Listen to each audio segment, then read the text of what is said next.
your slumber, arise from your sleep. A new day is dawning for all those who weep. The people in darkness have seen a great light. The Lord of our longing has conquered the night. Let us build a city of God. May our tears be turned into dancing. For the Lord, our light and our love, has turned the night into day. So catchy. So catchy. They know. It's a psyop, okay? It's all a psyop. They know how to write songs for church that make you leave church singing that song all week, okay? All week. They're making us evangelize against our wills. I can't stop singing the songs. I'm not trying. I'm not trying.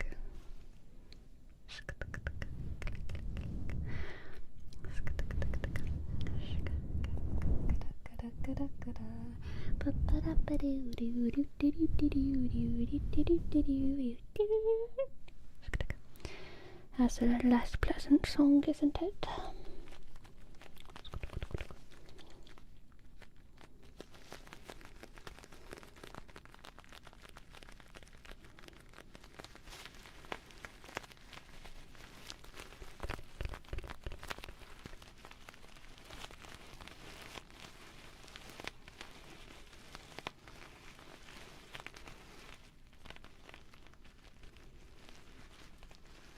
Is that in Spotify? Probably. It's called City of God.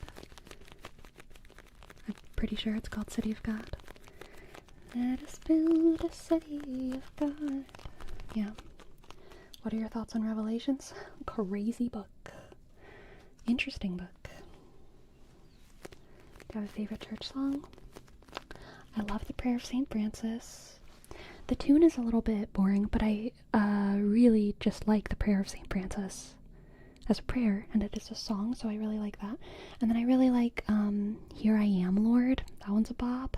Oh, but my all-time favorite song, not just favorite church song, just favorite song, is the Salve Regina. The Salve Regina. Which does happen to be an old church song.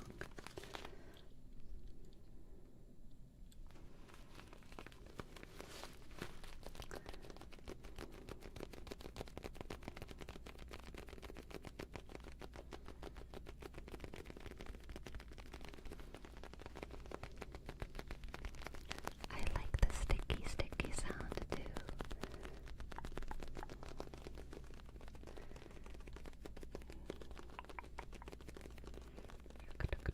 Ode to Joy. Oh, that's a good one too.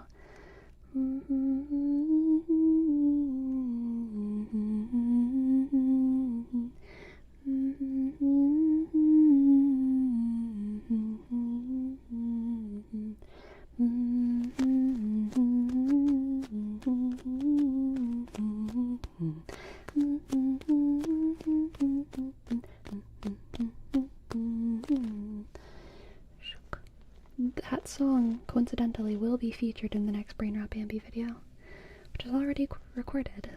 So, do you still remember the numbers of any church songs that were in your church's hymn book? I do not. I do not. God rest ye merry gentlemen. Yeah, that's a good one. How are your cats? My cat, singular, is doing great, doing great, doing great. Bradley, thank you. I'm glad you enjoyed the Daphne video.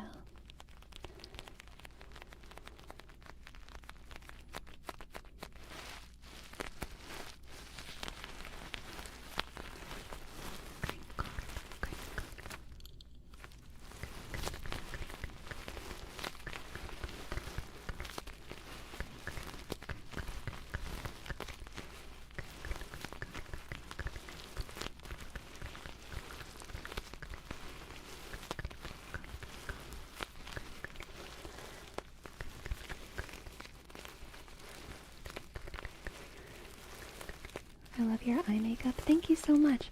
I'm actually wearing my favorite eyeshadow today, which I don't wear too often. But let me show you all up close.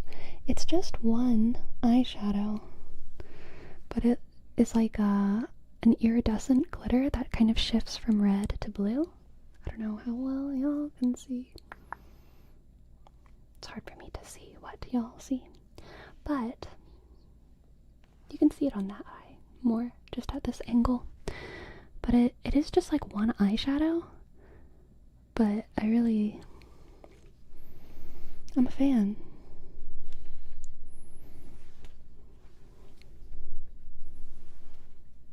Yeah.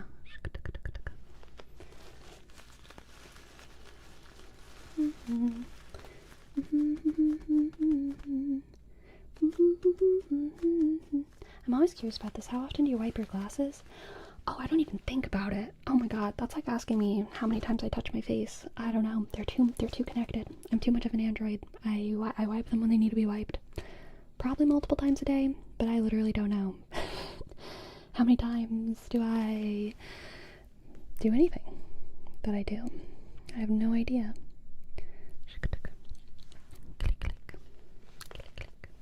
I still feel like I'm... How far was I?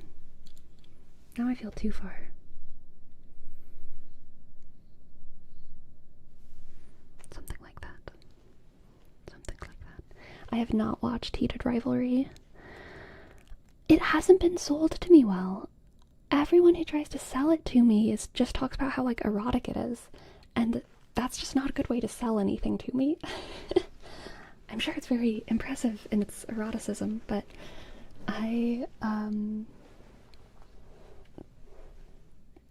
haven't been sold on it.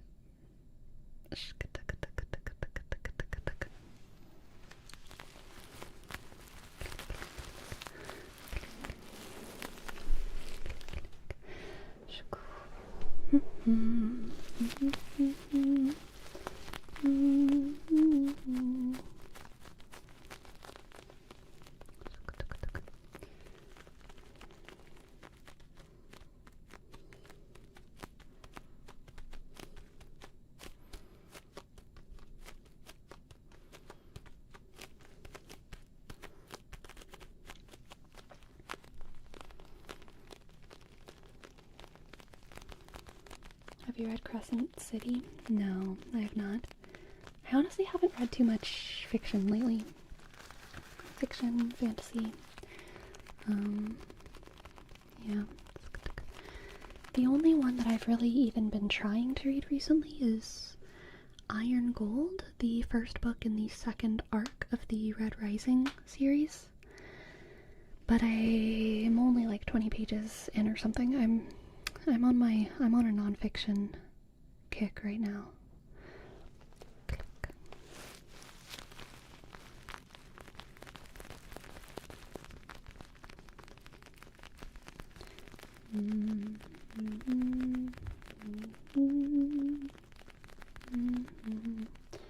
Do you dye your hair? I do. I do dye my hair. You can probably see my roots a little bit now. Yeah, those are my roots. Those are my roots. And because of my schedule for the next month or whatever, I am not going to be able to get my roots touched up for like a month longer or something than I usually do. So there's probably gonna be a lot of videos where my hair, my roots are gonna be like down to here or something.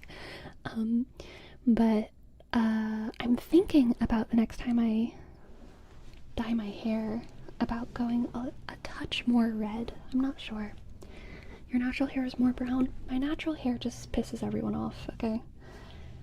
I'm not gonna say it's any color. I refuse to say what color my hair is, because my hair is the color, and my old school chatters will know this, but my hair is the color that just makes, it's just, I have trauma. But not really, I'm joking. But my natural hair, I can't tell anyone that my hair is any color without them saying, well, it's really this.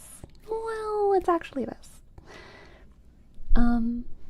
if I call my hair brown, people are like, yeah, but it's really red. It's really red. But if I call my hair red, they're like, you're not a redhead. Your hair's brown. If I try to explain all that, usually people will be like, okay, so you can just call yourself a strawberry blonde. But if I tell anyone I'm a strawberry blonde, everyone's like, you're not blonde. How dare you call yourself blonde? So I dye my hair red. That's what I do, okay?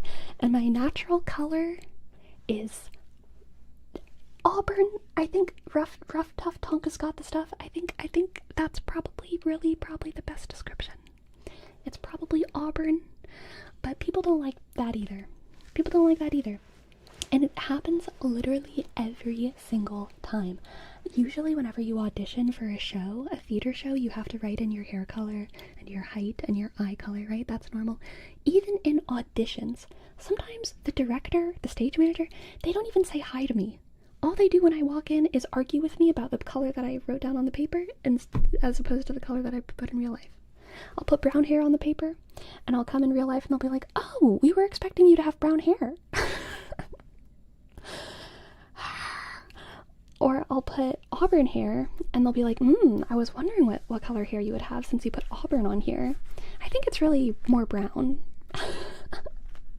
So, like, I give up. People really are sensitive about my hair, and they've made me sensitive about it. Obviously, I've absorbed a lot of it. I'm sensitive about my hair at this point. So it's red because I dye it red. That's what color my hair is. Like, really, if I wanted to describe my natural hair color, and if I could say as many words as I wanted, what I do say and what I have said is that it's brown inside and red in the sun. Because that, in my opinion, is pretty true about my natural hair color. It looks red when the sun is shining on it, or if I had like really big lights. But in indoor lighting, or like fluorescent lighting, it looks brown to me.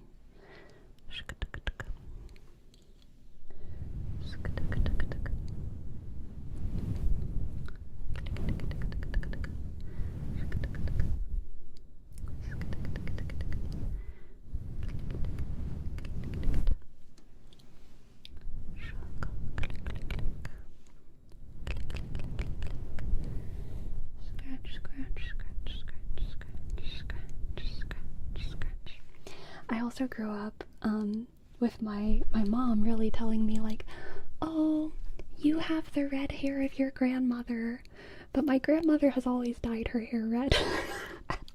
So like, I don't know what's going on there.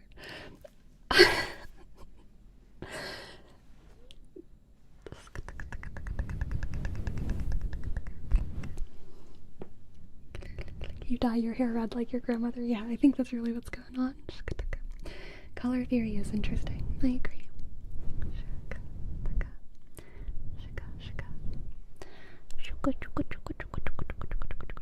You're welcome, little sharky. Good night, little sharky, little sharky, little sharky, little sharky. Good night.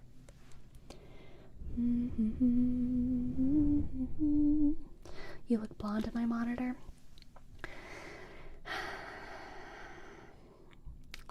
There was once a boy, a Filipino boy, who tried to convince me every day that I was blonde. I think it's just because he's Filipino, though. I think it's just because everyone in his family has black hair. But he really tried to convince me that I had blonde hair whenever we were in college together. And he was so adamant about it that he called me Blondie. Like, that was his nickname for me, was Blondie. Weird hill to die on, Filipino boy. Truly. Not that triggering another hair memory for Sleepy. I know. It's ridiculous. I have heard hairdressers and like hair experts say that technically any hair that's not black is blonde or something. I don't really know how that works, but apparently, technically, all hair that's not black is blonde. I don't know if that's true, but I have had a hairdresser tell me that once. As a fellow Filipino boy, let me tell you, not blonde. Thank you, Hagan. Very affirming.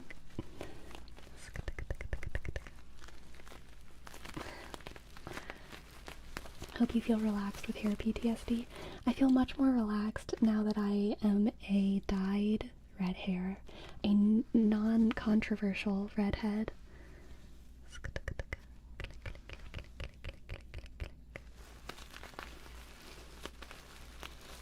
If you were to get a crazy color, which one would you get? Definitely like lavender or pink. I don't know between lavender or pink, but I really like both lavender and like pastel pink. So one of those for sure. I've thought about just doing my like bangs and like little front pieces as like blonde or something before, and then the rest being my normal color as well. I think that would be kind of fun. Yeah. I just realized how like warm it is in here when I took my hair off my neck. I was like, oof, feels kind of good.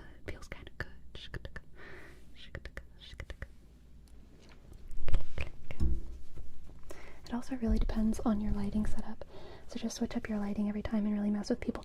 Yeah, I mean, in my my back massage video, my hair looked dirty blonde.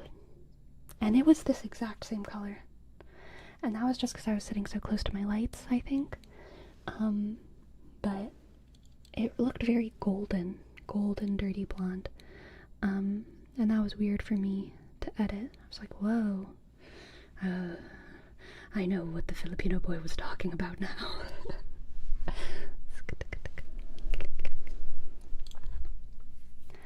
Sleepy with ALB and Whisperland. Pink pastel hair would go so hard. I love ALB and Whisperland. I think my first hair, like pink hair inspo, was Lightning from Final Fantasy 13. But then Kelly Eden was a YouTuber who had pink hair, and I really, really loved her pink hair for the longest time. And ALB and Whisperland came after them, and for me, I discovered her after those two things, and I love her hair as well.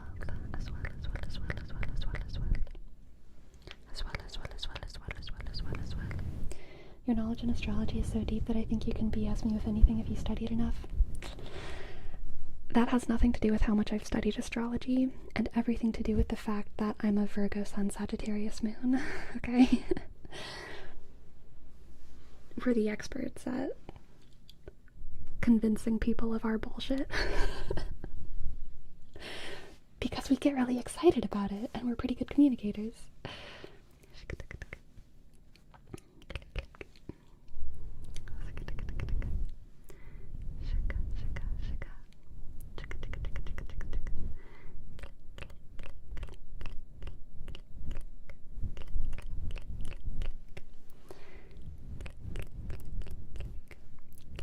True passion is really convincing. Yeah, I think Sagittarius energy is just really, really passionate, and invested in the topics that they talk about. And Virgo, and both Virgo and Gemini are probably the most careful with their words. I don't have like any Gemini in my chart really. Nothing significant happening there, but I have a lot of Virgo in my chart, and I'm a Sagittarius moon.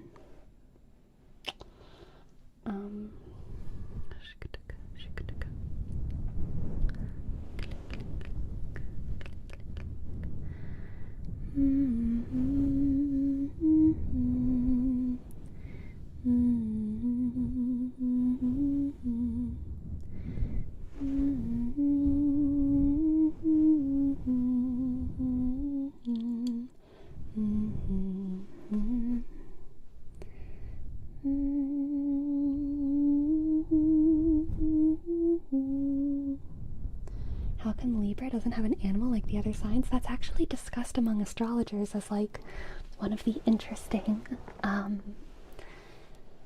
things about Libra is that it's not only the one that's there are other signs that aren't an animal, but Libra's the only one whose symbol isn't alive. It's just the scales. It's just the scales. Some of the other signs have a human, but Libra's is just the scales. And people usually think that that says something about the aloofness of Libra. And also, Libra and Virgo are the best mediators. And Libra mediates like from the top. And so it's like if Libra was too much of a human, Libra wouldn't be seen as impartial, kind of. So it's like they have to be seen as like their impartiality has to be like the chief factor of their symbol, and so it can't be a human because humans are just too biased, or animals or whatever. They're too led by feelings. So it has to be objective. I wouldn't say objective. I would say impartial. Impartial.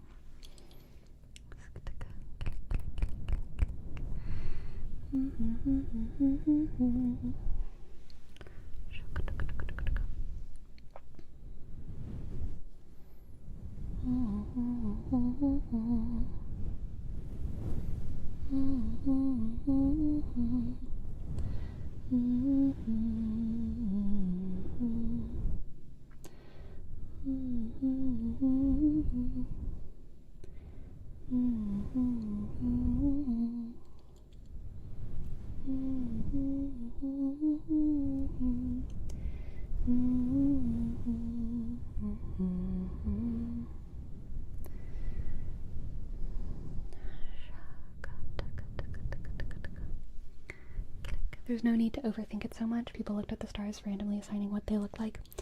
I mean, that is also really true. Like, there are like indigenous astrological systems, or just any astrological system that isn't from the Middle East, basically.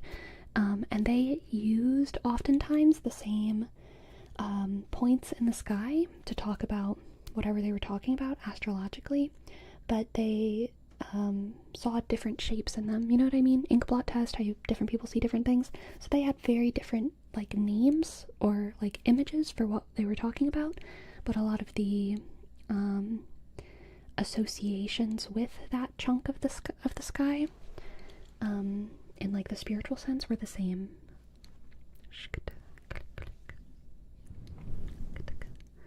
Oh, Luther, thank you. I accidentally donated without a message, but yeah, I meant to say thanks for the gym videos. Oh my goodness, thank you. You generally inspired me to start working out. Appreciate it. FYI, currency is South African. Thank you so much. I appreciate that. Wow. I really like making the gym videos, and I want to get back into it, y'all. I want to get back into it. I just haven't felt like bringing my camera to the gym, to be honest. I don't know why. Well, okay, no. Should I talk about it? I have a problem where anytime I start feeling like seen, I start getting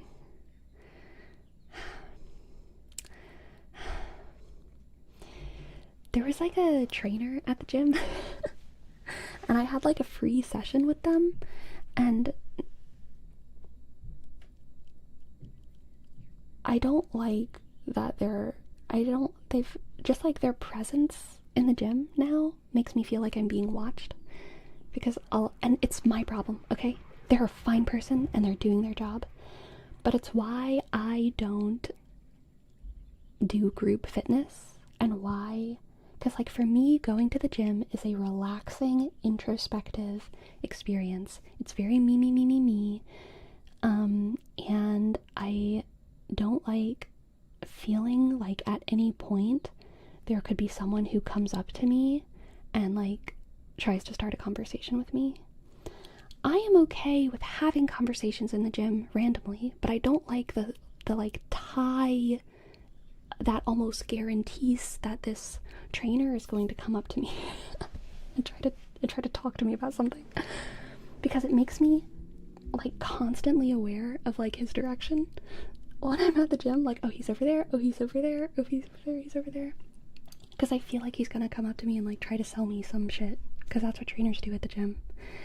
And again, nothing against this guy. This has to do with me being awkward and me being socially weird, because I am not good at like telling someone I don't want to talk to them. And so every time that he does talk to me, I like kind of smile, and I like, because it just takes so much energy for me to say, please don't talk to me, I'm here to work out.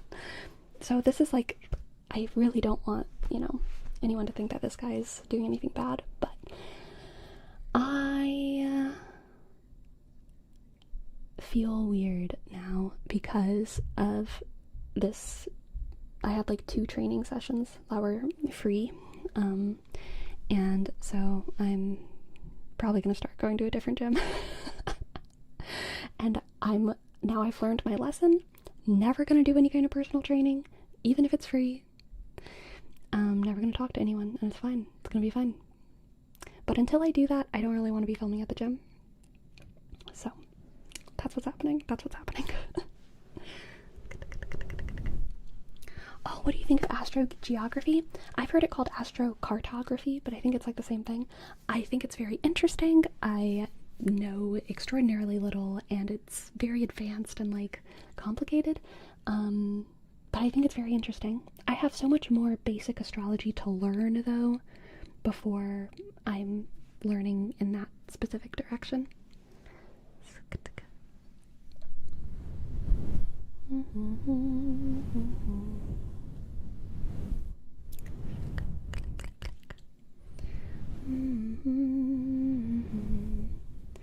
I can't imagine going to gym. Also, I've been inspired to work out. I've done my first sit-ups since high school. Very nice, yeah. I don't mind like being seen when I'm working out. I mean, I think part of why it's like a problem for me with the trainer specifically is because in my opinion, I do everything I do at the gym for a reason. I have a reason for doing things that I do. And so whenever a trainer who is presumably more educated and smarter than me and like blah blah blah blah, whenever they tell me I do things differently, I should do things differently, you know, either they're right or they're wrong. But I feel self-conscious if they see me at the gym the next day not doing that thing. You know what I mean? And I'm not doing that thing. Because I have a reason for everything that I do at the gym. I have a reason for why I'm not doing certain things. And yeah, I just feel like there's potential for I don't know.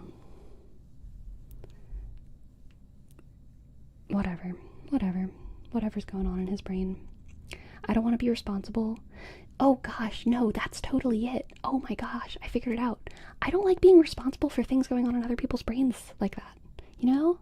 I don't like being responsible for things going on in other people's brains. Whenever a stranger judges me for what I'm doing in the gym, I'm like, that's their responsibility. But whenever someone who like trained me for a session and then was like, you should only rest 30 seconds between your sets or whatever, and then they witness me not doing that, I feel much more responsible for what's going on in their brain when they're thinking, oh, she didn't take my note. She should have listened to what I said. She's a bad student. That makes me feel really responsible for what's going on in someone else's brain. And so I don't like that feeling. I don't like that feeling of being responsible, feeling really responsible for what's going on in someone else's brain.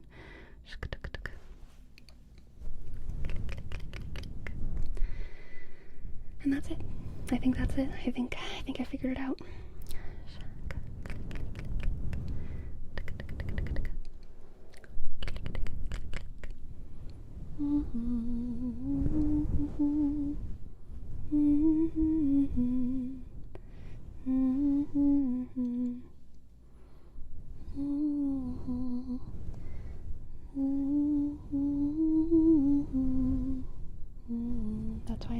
such a teacher, do you even feel bad for them if someone is a bad student? Yeah. Yeah, for sure. Yeah.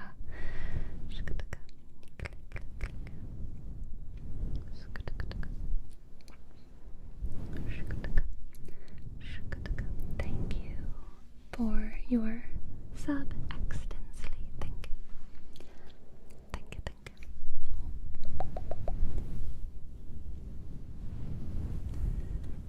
Never gonna give you up, never gonna let you down, never gonna run around and hurt you.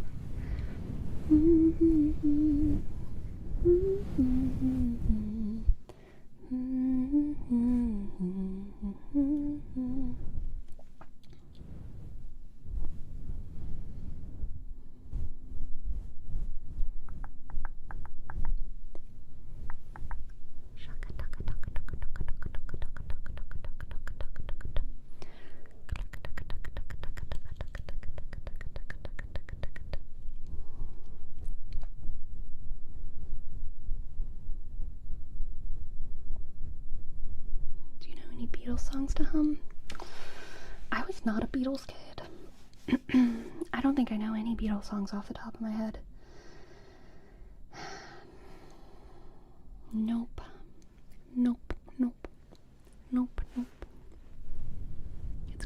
It's a good thing to be conscious of how you affect other people. It's a good trait to have. I do something similar for sure.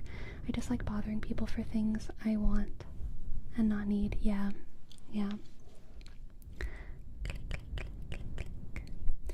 Sleepy, I've been meaning to ask, is your hair dyed at all, or was it dyed? Ace, you're gonna need to switch back to like 20 minutes or something in the VOD, okay? We had a whole talk about it. You'll see. Short answer though, yes. Short answer, yes.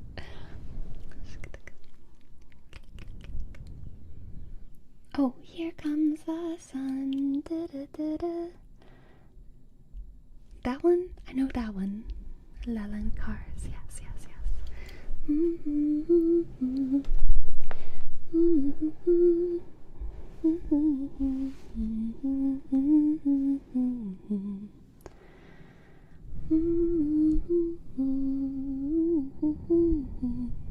Yellow Submarine? Nope, don't know that one. I know it's a song. But I don't know how it goes. I do not know how that song goes, so I don't know.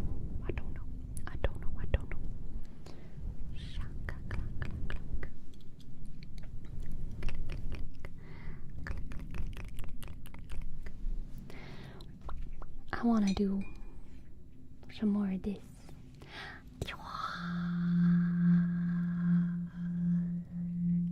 Can you hum a Cat's Eye song? They're not very humming.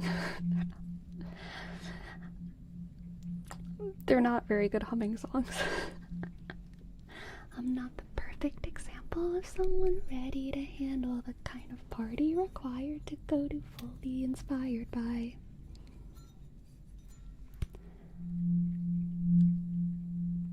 W in the chat if you're not the perfect example of someone ready to handle the kind of party required to go to fully inspired by, okay? Thank you, Blade. So that's, a lyric in one of their songs that is, like, shit on so much because it doesn't mean fucking anything. And people make jokes about it, like, okay, so here's the part of the discussion, the constant discussion around Cat's Eye is that these 6 girls are so talented. They are gorgeous. They are incredible dancers. Better dancers than most K-pop artists, okay?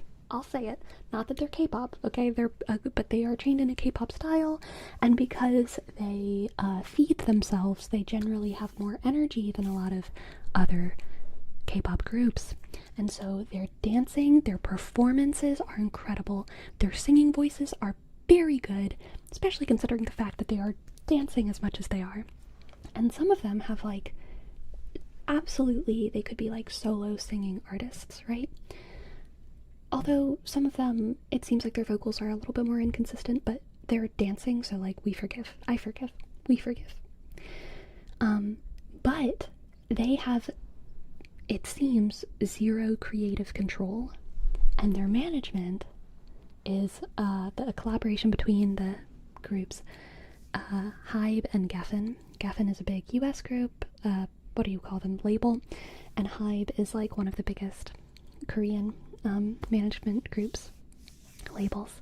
Anonymous, thank you for gifting us up. Thank you. So their songs are shit. Some of their songs are interesting. Their dances are great. Their choreography is great. Their performances, again, are great. But their actual songs, if you go to a playlist and you listen to them on Spotify, you're not going to have a great time. There might be some bits that are like, okay, that's a bop. But, like, it's not like you're listening to, like, someone who is putting their soul into their writing. It feels very manufactured. Incredibly manufactured. Yeah, but there's that one lyric that Danny sings in the song, Tonight I Might is the name of the song. And the lyric is, I'm not the perfect example of someone ready to handle the kind of party required to go to fully inspired by. And it's just so funny. Just so funny. So why do people like it? So the reason that people watch Cat's Eye is because we're parasocial. We're parasocial with the girls, and we want them to have better careers, which is insane because Hybe is a rage bait company, a rage bait label. It's an open secret that they mistreat their artists. Ain't BTS under Hybe? I believe so. There have been stars that come out of Hybe and talk about how they had to send a picture of their food every single time that they were about to eat and get their meals approved, because Hybe wanted to keep them, make sure they were K-pop sized. That's one story. Obviously, it's a known issue of K-pop stars fainting on stage, being pressured in all these ridiculous ways, having rules about whether they can be in relationships, having no creative control, working like 20-hour days for weeks, having scheduled on their call sheets 5 or 6 hours of sleep. So it's a pretty open secret that they mistreat their artists. I don't understand how it's legal, to be honest. They're a Korean company, so maybe it has something to do with Korean law. I don't know how it all works. But yeah, all this for someone to make money off their abuse. Yeah, allegedly. The K-pop stars themselves probably aren't getting enough pay. Like, the bulk of their bands, groups, profits is going to the Hybe management. So, you know, that's why we like Cat's Eye, is because we're parasocially invested in their success, and we worry about them, which is an interesting cultural phenomenon to me. Rooting for them, yeah. It's an interesting cultural phenomenon that a lot of people are like, oh, you know, support the group by going to their concerts and listening to their songs, even though we all know that supports Hybe and Geffen. And we know this stuff about Hybe, but pretending like Korea is the problem or like Hybe is the problem is also not good, because Geffen is also a big part of the problem, and American artists are also treated horribly in slightly different ways. Generally, there's a little bit less, like, you know, body control, and generally American artists have a little bit more creative control, but labels are certainly mistreating their artists in the US in oftentimes equally horrific ways. It just looks a little bit different, right? So, yeah. The girls are really talented. The girls are really, really talented. And their dream is to do this. Their dream is to be in a girl group that does pop music. And so we don't want them to be disbanded. We want them to follow their dreams. And they are all very funny and interesting and all that stuff. It's just interesting. It's a whole world.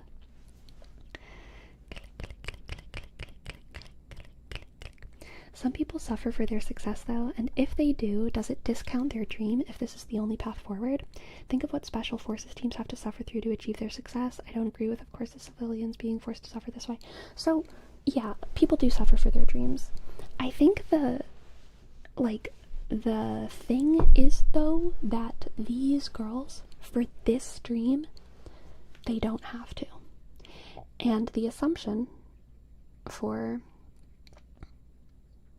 people who are not in a girl group, other big artists, as well as other people in the world who are older, like me, than this girl group, who's like, I think 3 of them are under 20, and I think the oldest one is like 23. It's obvious to most people that these girls do not have to, go through specifically what they're going through. You know what I mean? Like, they could set stronger boundaries if they hadn't been taught their entire life to be submissive to executives in order to follow their dream of being in a pop girl group, which is how you are socialized whenever you are in theater and whenever you're in entertainment. You're taught that advocating for yourself is laziness. Like, you're taught that saying no to anything like makes you a bad employee. It's not until you're older and you realize that you are the performer and you are the person who gets to say yes and no. They are nothing without you. Hybe and Geffen are nothing without their girl groups. The girls in their group can gain 20, 30, 40 pounds. People are still going to be in the audience. Are you fucking kidding me? It might be a different audience. It might be a better audience, dare I say. Exactly. The show must go on. These girls do have the power. And if they could, come together, it's really is like a we outnumber them situation, except it's not we, it's them. But, the girls in these groups, they outnumber, or they don't necessarily outnumber their managers, but they do have a lot more power than their managers. But they aren't taught that. Psychologically, their power has been stripped away from them. They don't realize that they can just say no, that they can boycott. They think they would get fired, and maybe they would, okay? Maybe they would get fired, but no matter what they did, they would still have millions of eyes on them after that and be successful artists. You know what I'm saying? And that's the same for BTS. That's the same for every hype group. Any group with a fan base. You have the power. Not your managers, not your executives.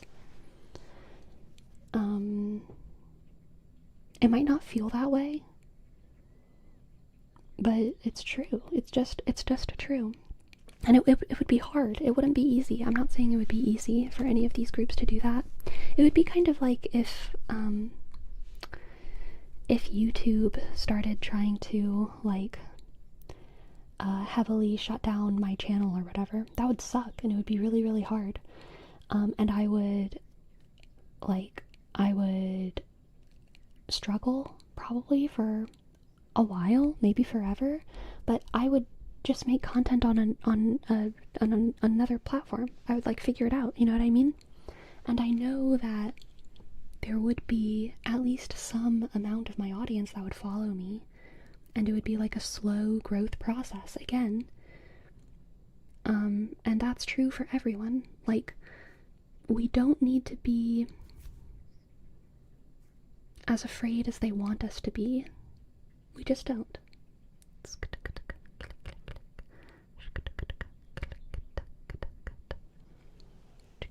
I don't think I'm at risk of that, personally. But I've seen other YouTubers do it, and they do it, you know? It's free speech.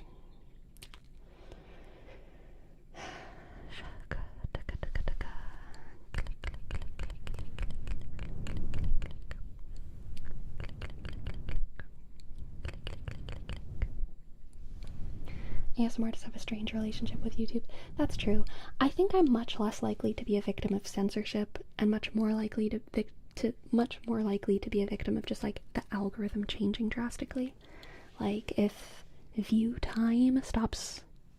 the algorithm stopped caring about view time, all ASMR artists would suffer from that algorithmic change. Or just there's other algorithmic changes that could happen. And those things always change, like who's successful on YouTube and how to be successful on YouTube. There's no free speech on YouTube? That's a philosophical question. I do feel like people are saying wild shit on YouTube every day. But some might say, if anything is censored, then there's no free speech, in which case, like, sure. But I think there's a lot of free speech on YouTube, to be honest. I think there's a lot.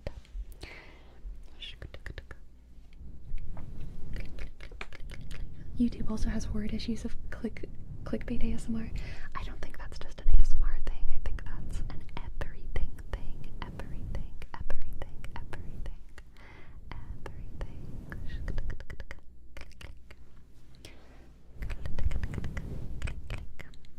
Anyway, my friends, this is the end of the stream.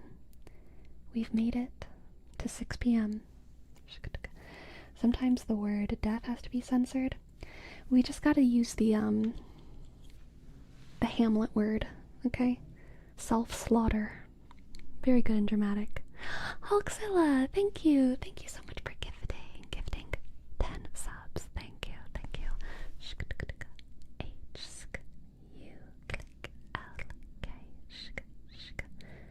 C-I dot double L sh A click 9.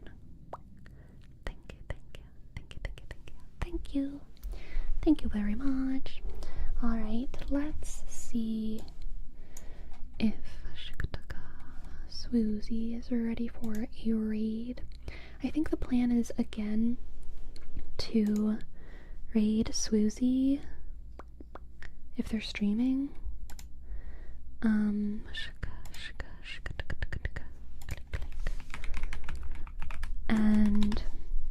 if they're not, then they should be soon, and we'll just raid whenever they are ready.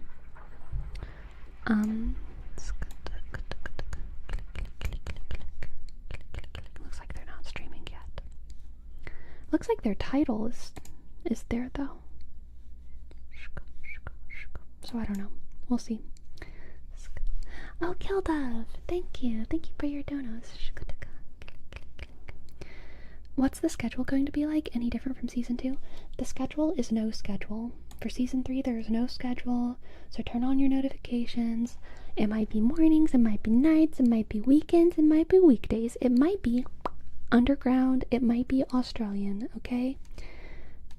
So just truly turn on your notifications, and honestly, that makes me feel better anyway, because I'm gonna be real.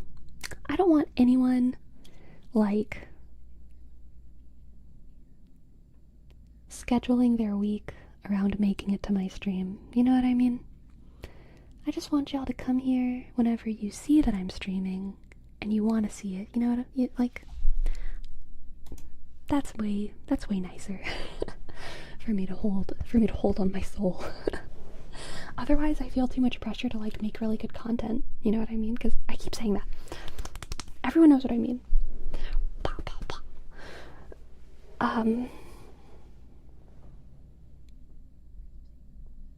Yeah, I'm gonna stop talking. When's this guy streaming, huh? Oh, they're starting soon. Good. Alright, chat. Well, I will see you in their starting soon screen. And I'm gonna be playing some games with Swoozie, I think. Maybe Kenshi, maybe Hearthstone. I don't know yet.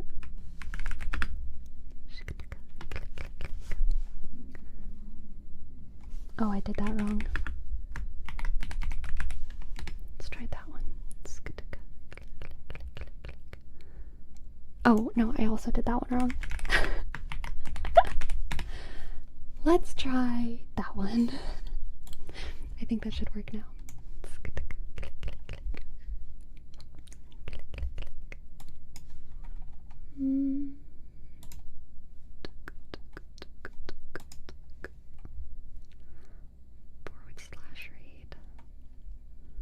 /read. Is it supposed to be? Now it says invalid name. I really forgot how to stream, y'all. I'm cooked. I'm cooked. Okay, now it's working. Perfect.